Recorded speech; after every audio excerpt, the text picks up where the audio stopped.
Okay, we are back recording. So if you're joining us, we had started broadcasting and then we had an interference.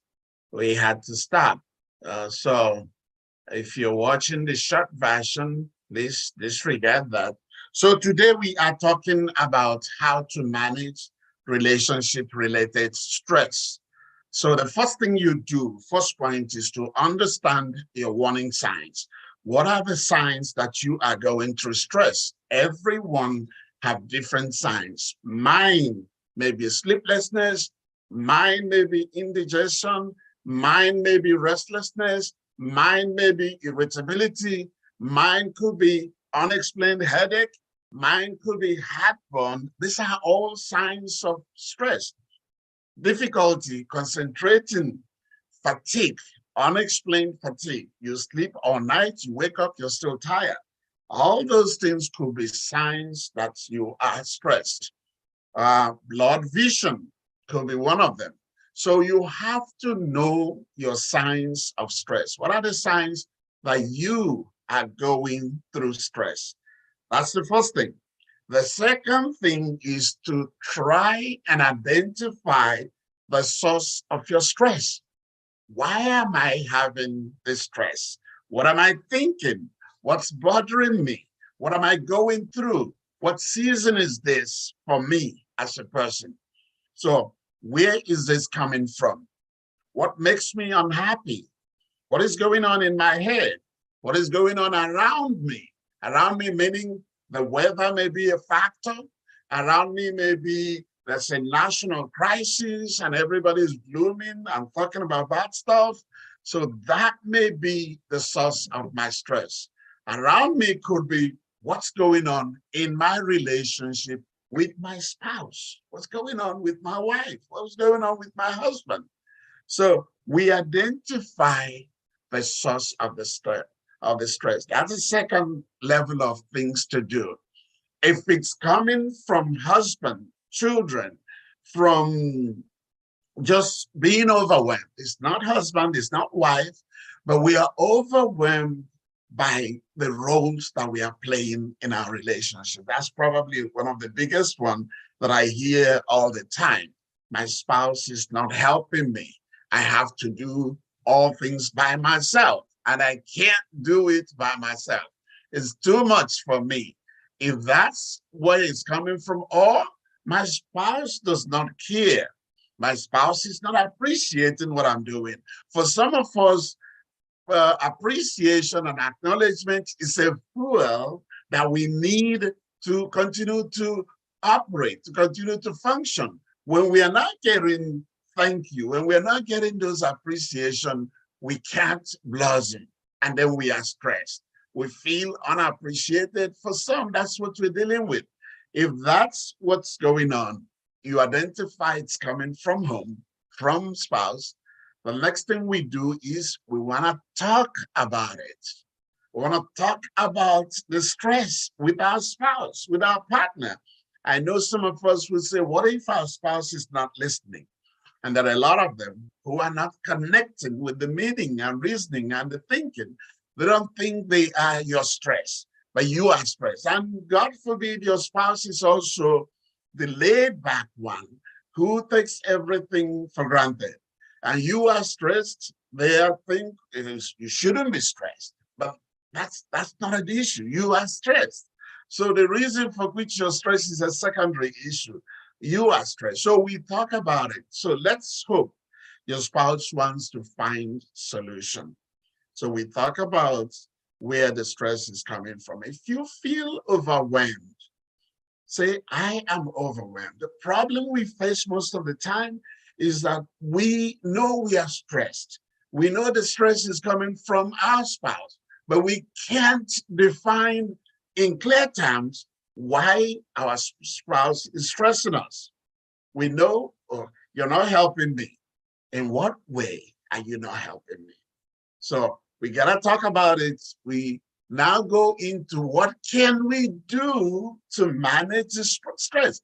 If your partner is able to talk about it with you, but if you have a partner who says, no, it's not a problem, I think you are exaggerating. you're really making a mountain out of a molehill.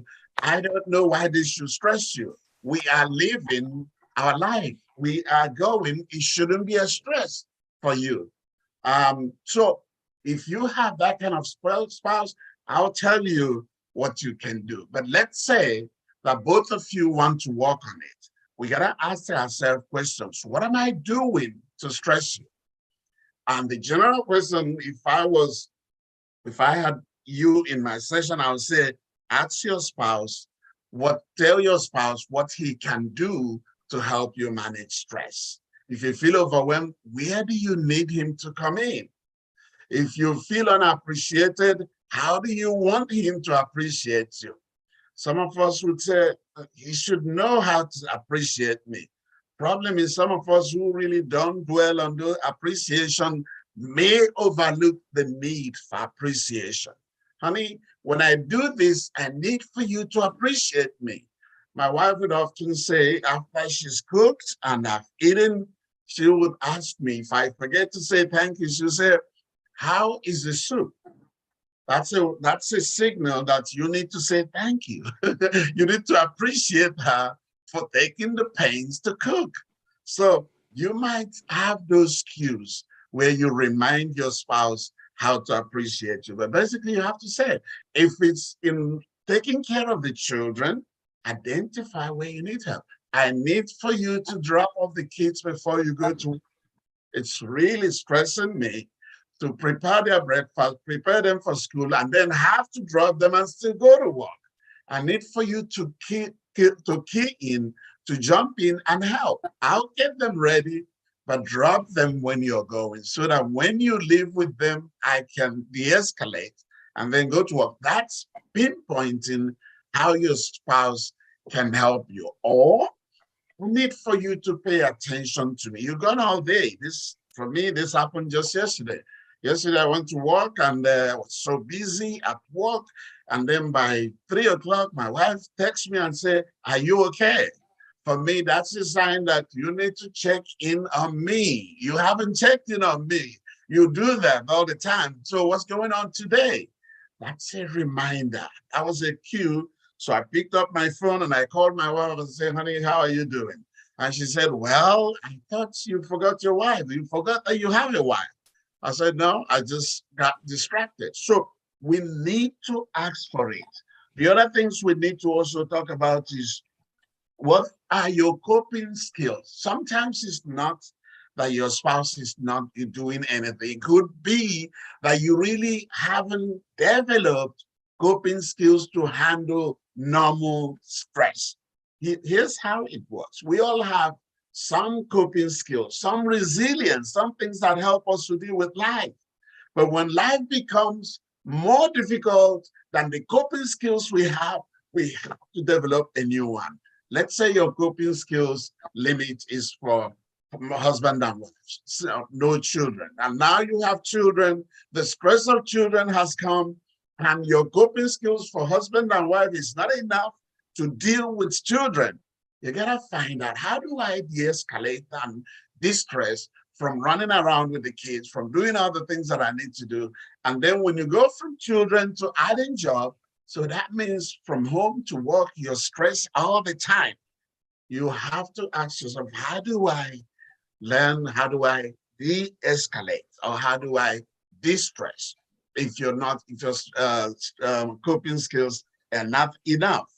So let's say you're discussing that. One of the things you can do is to strengthen your resilience. One thing that happens is we set a day for us. Set a day that we connect, appreciate each other. Date night will be one of them. The other big thing that I encourage couples to do, even though when we say it, it looks like you're trying to divide what God has joined together, is to set healthy boundaries. Set healthy boundaries. There are rings of boundary first around you. In other words, you have to have your own personal boundary. Then there are another ring of boundary around you and your spouse, couple's boundary. There's another ring of boundary around you, your spouse, and your children, family boundary. And then it keeps going, it keeps going. In your ring of boundaries, You protect yourself and do you, and do what makes you happy. Let me mute everybody again, because I'm hearing a little bit of someone making noise there. So you, in your ring of boundary, you protect yourself. What are the things you protect? You protect your mind, your opinion. It's something, stress could be a source of stress whenever you express your opinion, someone says, "What? You're stupid. You gotta be stupid to think that way." That's crossing the line. You protect and defend your opinion, your views, your values. That's around you. You protect things that are important to you. If you want to drive your car spotless, let your spouse know that I don't like it when you drive my car and you leave coffee mess in it, you leave spots in it. That's your car. So that he or she knows that this is daddy's car or this is mommy's car. When I drive it, I have to leave it the way he or she likes it. Then you protect your phone. For those of us who hug our phone and do all those things, I'm not talking about passwords. You want to be in control of your phone. There are things that are personal to us that make us who we are, that we need to protect, that when those things are violated of itself, it causes us stress. You protect your family. A lot of people, you don't like you talking bad about their family. They wouldn't take that. So you want to protect, you want your spouse to know the areas, things that cannot be discussed. I'll give you one example. I was born into the Catholic faith. I grew up a Catholic. There are 7 things you have to do to be fully ingrained in the Catholic Church. I did 5 of them at the age of 18. So that tells you I was progressing in that faith. But when I went to the university, things happened. I left the Catholic Church and joined the Pentecostal. And that's where I've been. I haven't been to a Catholic church in over 30 years. I, that's not that I'm putting them down. I have a lot of people who are Catholic members, and I have values that I got from there that I'm still using, but I'm not there. But my wife knows that she better not say anything bad about the Catholic Church. She better not, because every time she says it, it's going to spark up some argument and conversation. So that's a value that I have, that even though if you ask me why am I protecting the Catholic faith, because they can protect themselves, I don't know, but that's me. That's something that I want protected. So we gotta protect things that are important to us. We protect our body. Protecting our body is important. What does that mean for a married folk? You make love when you want to. You should be able to say, no, I don't feel like it today. And that be accepted and not be cajoled, you could be whining and dying to change your mind, but not be forced or persuaded to do what you don't want to do. So we protect our body. We protect our space. If you are a melancholic, there are times you just want to be alone. You want to be by yourself. You want to do things. So that should be respected. When we set healthy boundaries and announce the boundaries, meaning our spouse knows our pet peeves, things that we don't like, and our spouse respects it, we begin to distress. That's our reclining place where we go to refresh and renew, whether it's for some, it's days. On Monday mornings, I just want to be by myself. On Tuesdays, I want to do me. I mean, take a walk, I'm going to do work. Whatever you want to do that are your boundaries, make that known. Let that be respected. And every time that's violated, look, the thing with boundaries are, one, you have to set boundaries. You have to announce your boundaries. You have to be able to also defend your boundaries, because people are going to forget what your boundaries are. Don't assume that because you told them last week that these are no-go areas, that they're going to obey it next month. Next month, they may forget, and you simply said, I told you, whenever you drive my car, please, I'm not saying you shouldn't drink coffee, please clean your mess. I don't like it. And when I drive yours, I'll Some people might say it's yours, it's me, but that's something you use all the time. When you get into your car, it's not the way you want it to be. That's the way it rubs us in a negative way. What other thing can we do? Connect socially. There's something that connecting with human beings, the right ones, there's something that it does to us because we are created or we are made or designed to relate. When we relate with the right people, it kind of refreshes us. So connect socially. And what stress and anxiety and mental illness does for us is causes us to withdraw from social activities. We're not feeling like it. We want to be with us. We want to be by us. We want to do us alone. We run away either because we're not feeling good or because we don't have the energy. When you now want to rebuild stress, connect with people that matter for you, matter to you. What are those people? People who unconditionally relate to you, non-judgmental relation. They are not judging you. That's where we blossom. People who respect your boundaries. That's where we blossom. People who have something that you want to get. People who you want to, something that they are offering you that refreshes you. That's how we grow. So that's how we refresh. The other thing that we do when we stress is take care of yourself. I can't overemphasize this. One of the things that I tell my clients who are coming out of depressive season or episodes is I encourage them to get up, take a shower, put on some clothes, don't stay in your PJ, dress well. Even if you're not going anywhere, there's something that it does to us when we take care of ourselves. Eat what you like to eat. Eat in moderation. Take care of yourself. Be kind to yourself. Be kind to yourself. Don't ruminate over mistakes. Think about them and move on.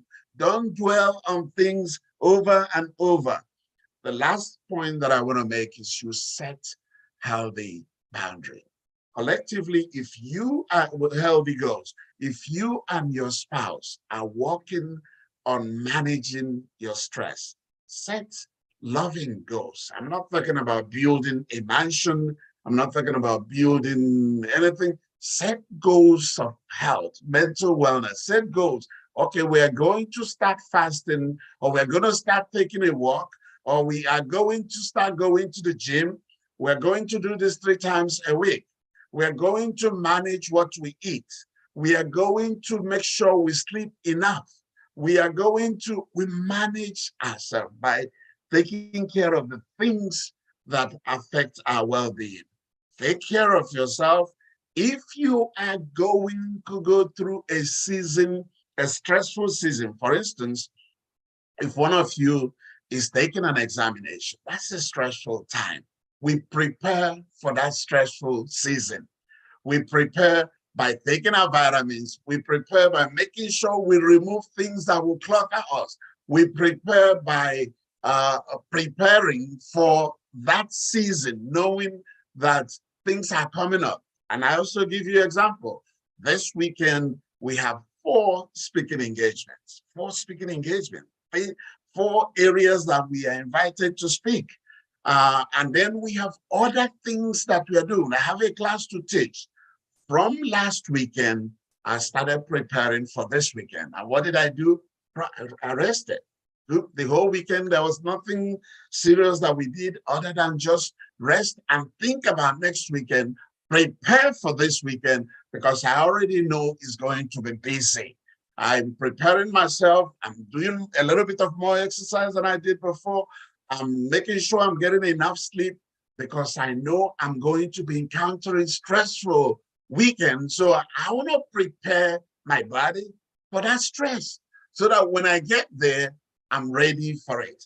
I'm also not accepting more. I'm not accepting more obligation. If you send me a message now, I'll probably tell you I won't get back with you to you until Monday or Sunday. Why? Because I don't want that to add to what I have. So we de-escalate. So what am I saying? the first thing you want to do to manage stress is be aware of your warning signs. What are the signs that I'm going through stress? Write those things down or know them. The second thing you want to do is search, explore, find out where the stress is coming from. It could come from home and not be your spouse. Could be children. It could just be that you're overwhelmed with playing your role in the house. The roles you were playing before perfectly, but something is going on and you're no longer able to handle that role. So identify the source of it. Discuss with your spouse. Talk about it with your spouse. I am stressed. I think I need for you to help me. I am stressed. I feel unappreciated. I need for you to appreciate me. I am stressed. I feel uncared for. We talk about it. Then we talk about what can we do to protect me? What can I do? Check your boundaries. Are your boundaries being are your boundaries respected? Do you have enough space around you to be you? Do you have enough space around you as a couple? Are there intruders into the family that is causing more stress? Obviously, I said after the boundaries, you rebuild your resilience. What can I do to increase my coping skills? All I do now is to pray. And it's not holding, but I'm still feeling overwhelmed. Perhaps I need to add exercise. Perhaps I need to add taking a walk. Perhaps I need to add vitamin. Perhaps I need to do some things that are fun during the week. I need to incorporate that in my schedule. That may help me.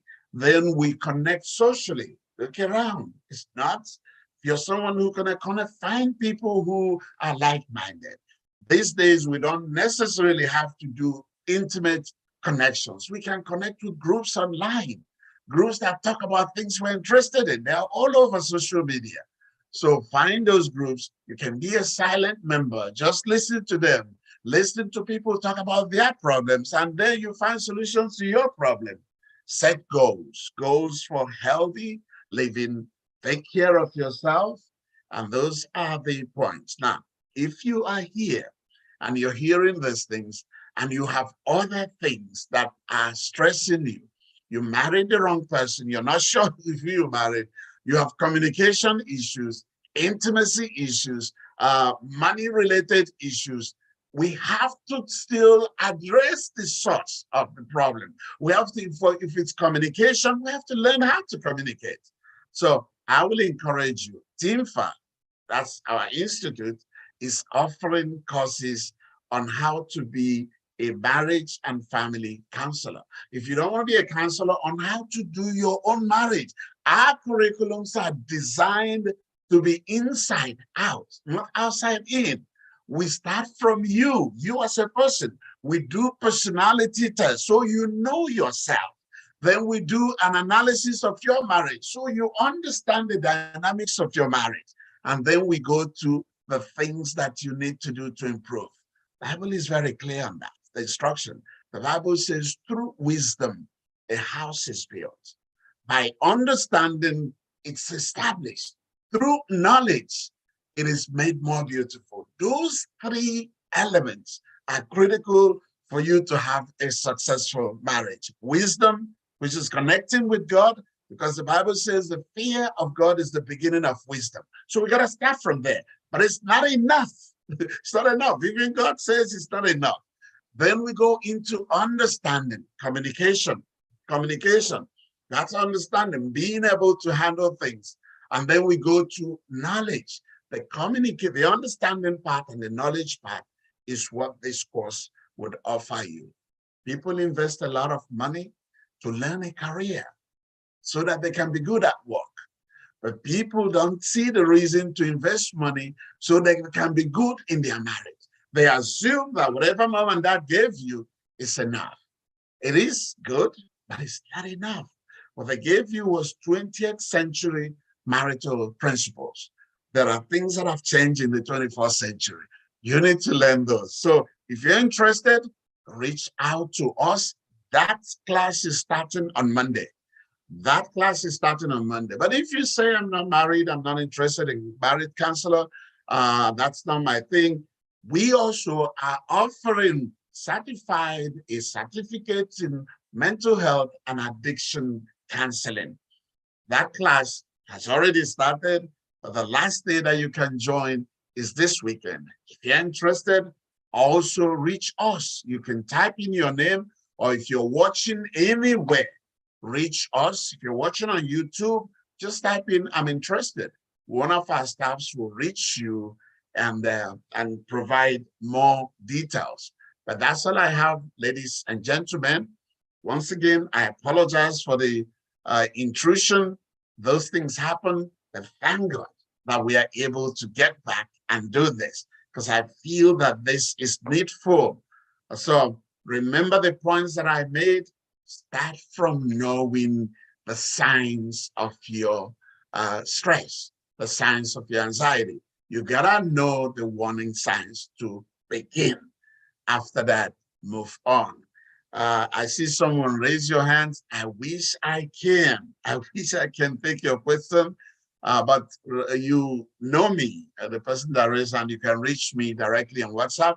I will answer your question. Thank you all, and God bless you. I'll see you next week. If you have any topic that you want me to address, I will be more than willing to talk about your topic. So if you have anything that you want us to talk about, shoot me an email, shoot us on WhatsApp, reach our staff on YouTube, wherever you're watching, just say, I want us to talk about this. I will look into it.